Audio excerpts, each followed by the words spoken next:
Hello, everybody. Welcome back as we read the book A Swim in a Pond in the Rain. So far, as we've dove into this book, we are on the second short story of, I think, 7. And this is called The Singers by Ivan Turgenev. And so far we've read quite a few different pages of this book so far, and we've been introduced to a cast of characters and scenery. As we remember from reading the previous short story In the Cart, our job as readers is to think critically. Our job as readers is to wonder, ask questions. As each page reveals more information to us, as Ivan continues to create the scenery, the characters, their personalities, and what we know from it, where does our mind go? What might come next? And as we receive this short story in its entirety, we're just reading short pages of it, each different episode of this channel, of this series of reading. And our job is also to think about, how are the stories being told? What's storytelling mean? And can there be anything that we can use as we read through this in our daily lives, in our marketing roles, and as we communicate with the rest? So let's dive in. We've been introduced that there's a competition inside of this village for the best singer. And here we go. Yashka's competitor, the contractor from Zizdra, sat right in front of him on the bench under the icons. He was a short, thick-set man of about 30, pockmarked and curly-headed, with a blunt, tipped-up nose, lively brown eyes, and a scanty beard. He was looking round boldly, with his hands tucked under him, carelessly swinging and tapping his feet, on which he wore smart boots with trimmings. He had on a thin new peasant's overcoat of gray cloth with a velveteen collar, against which a strip of scarlet shirt, buttoned up tightly round his throat, stood out sharply. In the opposite corner, a peasant in a threadbare grayish coat with an enormous hole on the shoulder sat at a table to the right of the door. The sunlight came through the dusty panes of the 2 small windows in a fine yellowish shaft of light, and seemed unable to dispel the habitual darkness of the room. All the objects in it were dimly illuminated, their outlines blurred. On the other hand, it was almost cool in the room, and the moment I crossed the threshold, the sensation of closeness and sultriness fell from my shoulders like a heavy load. My arrival, I could see it, at first disconcerted Nikolai Ivanitch's guests a little, but observing that he bowed to me as an old acquaintance, they set their minds at the rest and paid no more attention to me. I ordered some beer and sat down in the corner besides the peasant in the torn coat. So, Phil, I'm going to pause here and just kind of talk out loud about what I've received so far from these descriptions.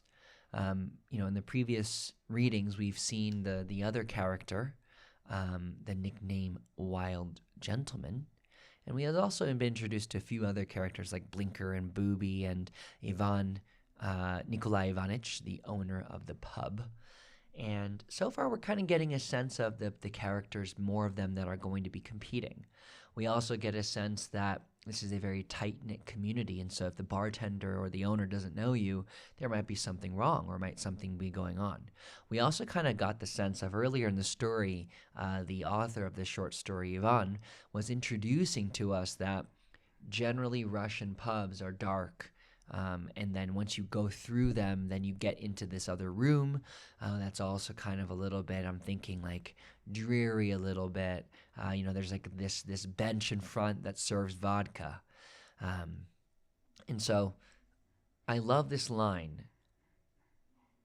The moment I crossed the threshold, the sensation of closeness and sultriness fell from my shoulders like a heavy load. Very powerful line in the sense of this person I, which we still haven't yet found any information about, once they got in, felt like they were then being able to be a part of what's there. And let's keep going. Another page down.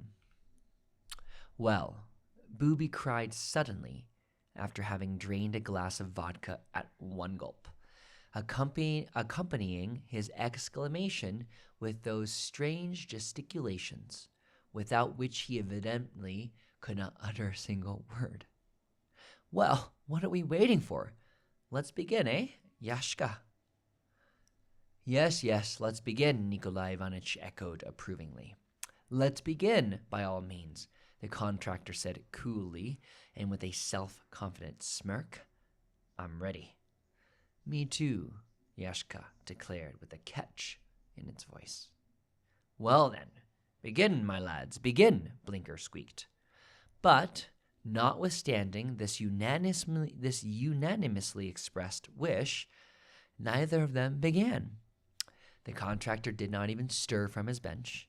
They all seemed waiting for something to happen. Begin, the wild gentleman said sharply and sullenly. Yashka gave a start.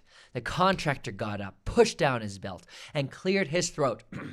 Who's to begin? He asked in a slightly changed voice, addressing himself to the wild gentleman, who was still standing motionless in the middle of the room, his thick legs planted wide apart, and his powerful arms thrust almost to the elbows into the pockets of his billowing wide trousers. What a scene. This is Phil talking here.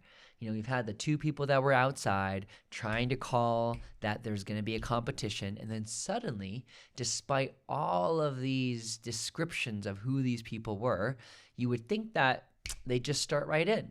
Both of them are confident, right? But instead, it's kind of like this standoff. Not one of them is really beginning. And then we have this cast of characters. The wild gentleman, for example, kind of sounds like the referee between the two is kind of just like being looked at towards who's going to make the rules. And so as we think about who the best singer is, we still are kind of like, I thought that they were just going to go at it and then have the best be who it is. But at the end of the day, we haven't started yet. And so let's dive back in and see what's going to happen next. Maybe they'll get into a fight. Maybe they won't even sing. Who knows? You, contractor, you, Bobby babbled. You, my lad. The wild gentleman glanced at him frowningly.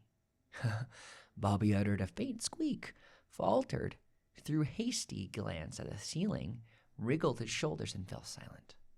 Draw for it, said the wild gentleman with deliberation, and put the quart of beer on the counter. Nikolai Ivanitch bent down, picked up, grunting, the quart from the floor, and put it on the table. The wild gentleman glanced at Yaksha and said, Well? Yashka fumbled in his pockets, found a half-kopeck piece, and marked it with his teeth.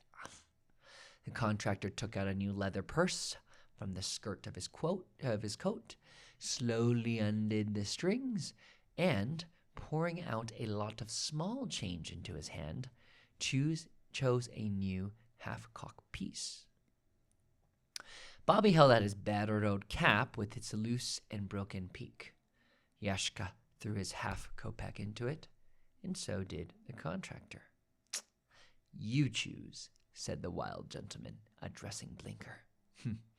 Blinker smirked with a self-satisfied air, took the cap in both hands, and began shaking it.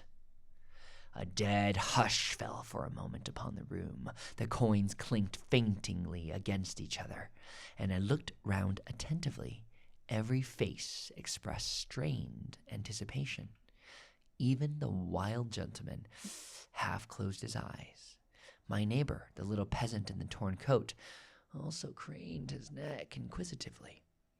Blinker thrust his hand into the cap and drew out the contractor's half kopeck. There was a general sigh. Yaska flushed, and the contractor passed his hand through his hair. "I said it was you, didn't I?" cried Booby. "I said so." All right, stop your cackle," the wild gentleman observed contemptuously. "Begin," he went on, nodding to the contractor. "What shall I sing?" asked the contractor with mounting excitement. "Anything you'd like," replied Brinker. "Just think of something and sing it." "Yes, of course, anything you like," added Nikolai Ivanitch, slowly folding his arms across his chest. "We have no right to tell you what you should sing. Sing any song you like, only mind, sing it well, and we shall afterward decide without fear or favor." "Aye," Booby put in, licking the rim of his empty glass. "So we shall, without fear or favor." "Let me first clear my throat a little, friends," said the contractor, passing his fingers along the inside of the collar of his coat. "Come on, don't waste time. Begin," the wild gentleman said forcefully, and dropped his eyes. The contractor thought for a moment, shook his head, and stepped forward. Yashka stared fixedly at him. So, what do you guys think? As I'm reading, one part of me thinks, of course, it's obvious that there's a little bit of a ceremony that needs to be done. Can't just be a sing-off without some guidelines, like who goes first, or what you're going to sing, or all the jests that are coming from the crowd. Like, it's as much for them as it is for the two singers, as it is for us, the readers. And so far, we're wondering, or at least I'm wondering, is there going to be a catch? They're betting money, it looks like, too. What's going to happen? All of it's kind of interesting. And I'm very excited to kind of see what gets sung and what happens next. There is a lot of slowness inside of this reading, but it's not. It's reading fast. But I guess in the sense of, as I'm imagining the story, which is one of the tenets, is to help the readers imagine something that it could be just as real as right around the corner. I'm imagining that it's actually been a lot of parading around trying to figure out how the singing is going to go, right? So why not just sing? Get it over with. So it's very exciting. And we'll just let you guys know, all of us, we'll pause here today. Inside of the reading, there's actually a line or bar, I think, signifying that we're heading into the rest. So this is The Singers by Ivan Turgenev, and we will be back again as we continue reading this lovely short story. Take care, all. I'm Philip, and we are magical.